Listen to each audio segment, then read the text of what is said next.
Karnataka state government has announced the dissolution of the state textbook review committee.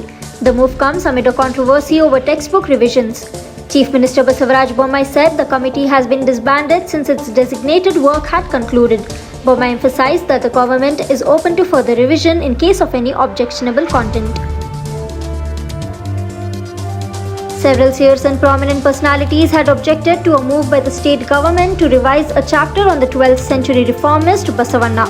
They also accused the review committee of insulting poet Kuvempu's state anthem. The state government issued a clarification that the distorted state anthem was not part of any textbook. The government ordered the cybercrime department to look into the allegations and take necessary actions in this regard. Bommai also informed that a chapter on Kempegowda, the founder of Bengaluru, has been newly added to the textbook.